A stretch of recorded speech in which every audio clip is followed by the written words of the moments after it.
আমরা অনেকেই ভাবি আমাদের মস্তিষ্ক যেন পাথরের মতো কঠিন। ছোটবেলায় যা শিখেছি সেটাই আমাদের জীবনের চূড়ান্ত গন্তব্য। আমরা নিজেদের ওপর বিভিন্ন তকমা লাগিয়ে দেই। আমি খুব রাগী, আমি অলস, আমার দ্বারা কিচ্ছু হবে না। আমরা বিশ্বাস করি আমাদের স্বভাব আর অভ্যাসগুলো পাথরে খোদাই করা, আর এই ভুল বিশ্বাস নিয়েই আমরা সারাটা জীবন কাটিয়ে দিই। একই ভুলের পুনরাবৃত্তি করি, একই চক্রে বারবার ঘুরপাক খাই। কিন্তু আমি যদি বলি এই ধারণাগুলি ভুল, যদি বলি আপনার মস্তিষ্ক পাথর নয় বরং কাদার মতো নরম, যাকে আপনি যখন খুশি যেভাবে খুশি নতুন রূপ দিতে পারবেন। আমাদের মস্তিষ্ক সবসময় পরিবর্তনশীল। বিজ্ঞানের ভাষায় একে বলা হয় নিউরোপ্লাস্টিসিটি।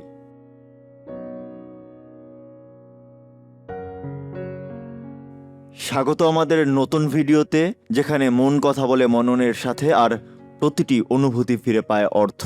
আজ আমরা এমন একটি টপিক নিয়ে কথা বলবো যা প্রমাণ করে মানুষ জন্মগতভাবে সীমাবদ্ধ নয়। মানুষ পরিবর্তনশীল এবং আমাদের ভাগ্য আমাদের ডিএনএতে নয়, আমাদের অভ্যাসে লেখা থাকে।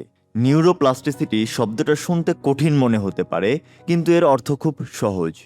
নিউরো মানে নিউরন, আর প্লাস্টিসিটি মানে পরিবর্তন হওয়ার ক্ষমতা। সহজ কথায় আপনার মস্তিষ্ক স্থির নয়, এটি অভিজ্ঞতার সাথে সাথে নিজেকে বদলাতে থাকে। ধরুন আপনি প্রতিদিন সকালে উঠে ফোন চেক করেন, আপনার মস্তিষ্কে এই কাজের জন্য একটা হাইওয়ে বা রাস্তা তৈরি হতে থাকে।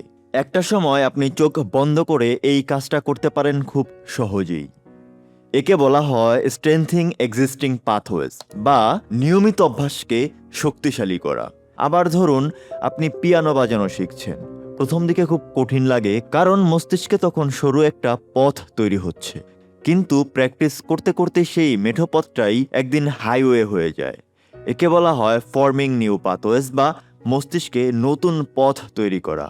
আর যে কাজগুলো আপনি আগে করতেন কিন্তু এখন আর করেন না, সেই রাস্তাগুলো মস্তিষ্ক আগাছার মতো পরিষ্কার করে ফেলে। একে বলা হয় সাইনাপটিক পূর্ণিং, বা মস্তিষ্ক অপ্রয়োজনীয় রাস্তাগুলো মুছে ফেলে। আমরা অনেকের থেকেই একথা শুনি যে 21 দিনেই যে কোনো অভ্যাস পরিবর্তন করা সম্ভব। কথাটা পুরোপুরি সত্য নয়, আবার মিথ্যেও নয়। নিউরোপ্লাস্টিসিটি একটি চলমান প্রক্রিয়া। 21 দিনে আপনি মস্তিষ্কে একটি নতুন রাস্তা তৈরির প্রসেস শুরু করতে পারেন, কিন্তু সেই রাস্তাকে হাইওয়ে বানাতে সময় লাগে।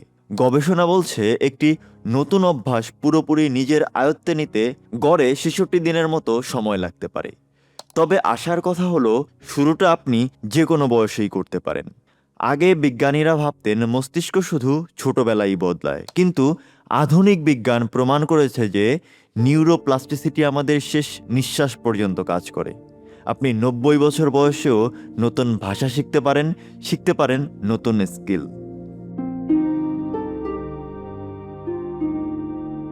তাহলে কিভাবে মস্তিষ্কের এই বিশেষ ক্ষমতা ব্যবহার করবেন? মস্তিষ্ক বদলানোর জন্য কয়েকটি প্রমাণিত উপায় আমি আজ আলোচনা করব। প্রথমত, নতুন কিছু শিখুন। রোজ একই কাজে না করে নতুন ভাষা শিখুন বা নতুন বাদ্যযন্ত্র বাজান। যখনই আপনি নতুন কিছু করবেন, মস্তিষ্ক তখন নতুন সংযোগ তৈরি করবে। এক্সারসাইজ বা ব্যায়াম করুন। ব্যায়াম শুধু শরীরের জন্য নয়, দৌড়ানো বা হাঁটার সময় আমাদের মস্তিষ্কে নতুনের নিউরন জন্মায়। এটি স্মৃতিশক্তি বাড়ায় আর শেখার ক্ষমতা বৃদ্ধি করে। সারাদিন আপনি যা শিখলেন, রাতে ঘুমানোর সময় মস্তিষ্ক সেটাকে সেভ করে রাখে। ঘুম কম হলে নিউরোপ্লাস্টিসিটি কাজ করে না, তাই মস্তিষ্কের রাস্তাগুলো মজবুত করতে ঘুম অপরিহার্য। অতীত বা ভবিষ্যৎ নিয়ে খুব বেশি ভাববেন না, বর্তমান মুহূর্তে ফোকাস করুন।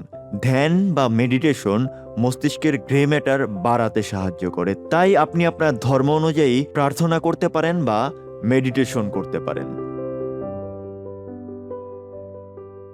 আমরা সবাই জানি আমাদের মস্তিষ্ক আরাম পছন্দ করে, কিন্তু আমাদের মস্তিষ্ক তার চেয়ে বেশি পছন্দ করে নতুন নতুন চ্যালেঞ্জ। সহজ কাজ বাদ দিয়ে একটু কঠিন কাজ করার চেষ্টা করুন। আমরা তো নিয়মিত ডান হাত দিয়ে ব্রাশ করি, তাই না? কাল সকালে বাম হাত দিয়ে ব্রাশ করতে চেষ্টা করুন। এই ছোট্ট পরিবর্তনও আপনার মস্তিষ্ককে জাগিয়ে তুলতে পারে। একটা কথা মনে রাখবেন, আপনার মস্তিষ্ক পাথরের মতো নয়, এটি নরম কাদার মতো। প্রতিটি চিন্তা, প্রতিটি কাজ দিয়ে আপনি নিজের মস্তিষ্ককে পরিবর্তন করছেন প্রতিনিয়ত। আপনি যদি আজ রাগান্বিত হন, তবে মস্তিষ্ক একটি রাগের রাস্তা তৈরি করলো। আর যদি আপনি কৃতজ্ঞ হন, তবে আপনার মস্তিষ্ক একটি শান্তির রাস্তা তৈরি করলো। আপনার ভবিষ্যৎ আপনার নিজের হাতে, কারণ আপনি চাইলেই নিজেকে নতুন করে গড়তে পারেন, যে কোনো বয়সে, যে কোনো পরিস্থিতিতে। ভিডিও শেষ করার আগে একটা চ্যালেঞ্জ দিয়ে যাই। আগামী 21 দিন আপনি ছোট্ট একটা নতুন কাজ করবেন। হতে পারে রোজ 10 মিনিট বই পড়া বা 5 মিনিট মেডিটেশন। দেখুন তো আপনার মস্তিষ্ককে নতুন রাস্তা চেনাতে পারেন কিনা। যারা চ্যালেঞ্জটা নিচ্ছেন কমেন্টে লিখুন, আমি প্রস্তুত। পরের ভিডিওতে আমরা কথা বলবো এই নতুন অভ্যাস নিয়ে হাঁটার জন্য আমাদের যে আত্মবিশ্বাস প্রয়োজন তা নিয়ে, অর্থাৎ কিভাবে আপনি আত্মবিশ্বাস তৈরি করবেন। ততক্ষণ পর্যন্ত শিখতে থাকুন, বদলাতে থাকুন। ধন্যবাদ।